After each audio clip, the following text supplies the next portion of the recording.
سره له دې چې هیڅ کله یې په دې موضوع ژور فکر نه و کړی، خو اوس چې مسافر خبرې کولې، میوند په زړه کې داسې تصدیق کولې لکه د همدې د زړه خبرې چې کوي. غیرت یې را تحریک شوی و او خپل ځان ورته میړنی ښکارېدو. هغه میړنی چې د حق په لاره کې پرته له یو ذره ډار او افسوس څخه خپل سر او مال قربان کولی شي. په دا مهال باتور خان ورته نور هم وړوکی او د کرکې وړ ښکاره شو.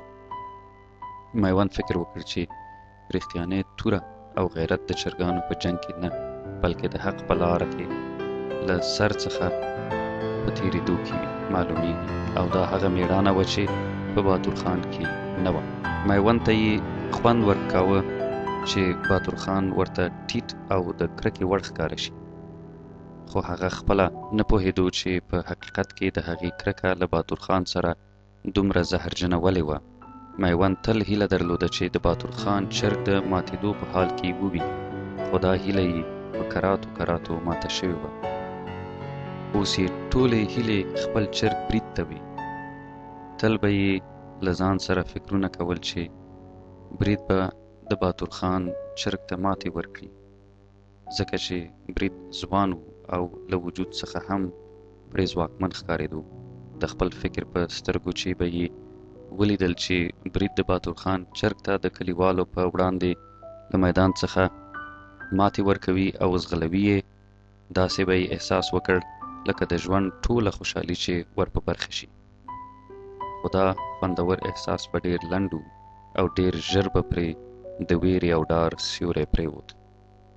د باتور خان چرګ تر اوسه مات شوی نه و او کیدای شي چې مات هم نشي، خو اوس چې میوند باتور خان ته کومه ماتې ورکوله، په هغه کې د شک او ډار ځای نه و. په داسې حال کې چې د میوند ساه په سینه کې راټوله شوې وه، ستونی یې صاف کړ او ویې ویل: د خدای په بندګانو کې غیرت شته؟ د رسول الله مبارک امتیان ټول بې ننګه نه دي. میوند چې خبرې کولې، ساه یې په زور زور اخیسته چې سینه یې ورسره ښکته پورته کېده. شته داسې ځوانان چې د الله د دین په لار کې له سره تیر شي. زه چمتو یم چې له تاسو سره هر چیرې چې وایي ولاړ شم او خپل ځان د الله د دین په لار کې قربان کړم. رښتیا هم د میوند د خبرو اغیزه په ملګرو او دوه نورو کلیوالو درنه وه. په جومات کې د غیرت او بې غیرتۍ دومره خبرې شوې وې چې د ټولو احساسات راپارېدلي وو، او داسې ښکارېده چې که نور هم د میوند په څېر اعلان ونه کړي نو لویه بې ننګي به وي. سمندر خان هم چمتو و چې خپل غږ پورته کړي، خو یوازې دې ته په تمه و چې باتور خان خپل غږ لومړی پورته کړي. ماشاءالله. مسافر په ټیټ او ژړغوني غږ وویل: جزاک الله. رښتیا هم چې ستا په څېر ځوانان موجود وي، د رسول الله امت سر به هیڅکله ټیټ نشي. او له یوې سترګې یې اوښکه خویه شوه او بیا ور اوږد شو او په اوږه یې وټپاوه. باتور خان هغوی ته وکتل.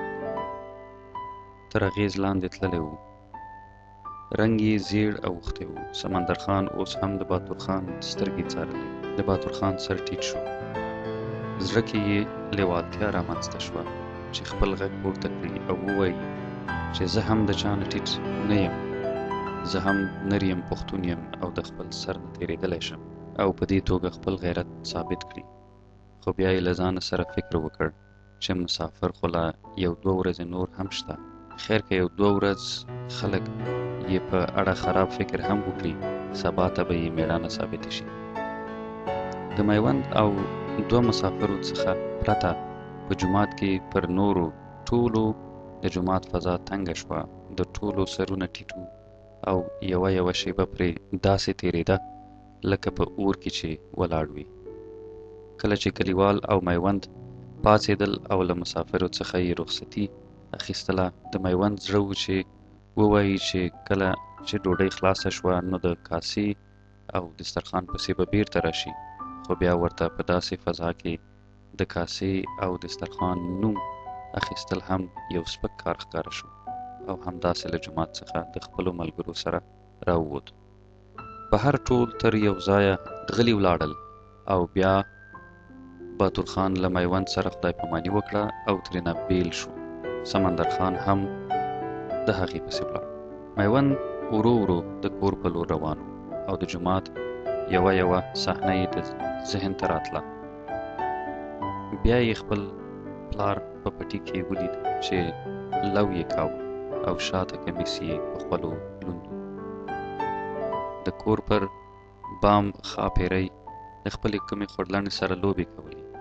احساس یې وکړ چې په نږدې راتلونکي کې به د دوی څخه د خپلې ټولې کورنۍ څخه او له خپل چرګ څخه بیل شي د تل لپاره. هغه پوهېدو چې هر هغه څوک چې جنګ ته تللي وو هغوی هیڅکله راستانه شوي نه وو. دې سوچ ورله په زړه کې ډار پیدا کړ، داسې ډار لکه یو وار بیا چې د باتور خان چرګ جنګ ګټلی. د کور پر ځای د غونډۍ په لور روان شو. د غونډۍ تر نیمایي وخوت او په داسې ځای کې په یوه ډبره کېناست چې کلاګانې، پټي او خټین جومات ورته ښکارېدل، خو هغه خپله له نظره پناه و. هغه تل دې ځای ته راتلو او سګرټ به یې له خپلې کورنۍ څخه پټ څکول. نن په چورت کې ډوب او د کلي ننداره یې کوله. د لومړي ځل لپاره یې احساس وکړ چې کلی یې دومره ښکلی دی. په کلي کې هر څه پرې خواږه لګېدل. د غنمو او شفتلو د پټو ترمنځ لارې، د خوړ پر سر جرنده، د توتانو او انځرانو ونې، د څاروو اخورونه او د کلاګانو جوړ او مات برجونه. دا ټول شیانو چې میوند د ژوند له پیل څخه لیدلي، خو نن پرې دومره ښه ولګېدل چې زنه یې ورپېده او له سترګو یې اوښکې تویې شوې. هېڅکله یې فکر نه و کړی چې له خپل کلي څخه بېلېدل به ورته دومره ګران وي. وړاندې له پټو هاخوا د قبرونو پر سر بیرغونه باد رپول. دې ځای ته به کله کله د کلي پیغلې د سوال لپاره راتلې. زما په قبر به څوک سوال وکړي؟ میوند له ځان سره فکر وکړ. قبر؟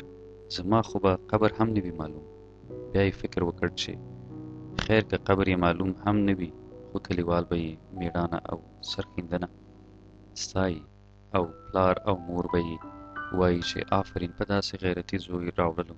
فکر یې وکړ چې مور او پلار به یې هم پرې فخر کوي او په کلي کې به یې سر اوچت وي.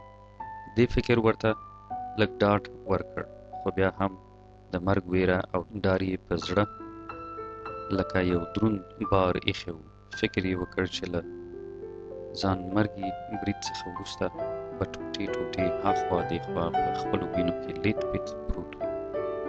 پر خپل ځان یې خپل زړه ودردېد او فکر یې وکړ کوم څوک به مې راټول هم کړي او که نه، څه به راباندې وکړي؟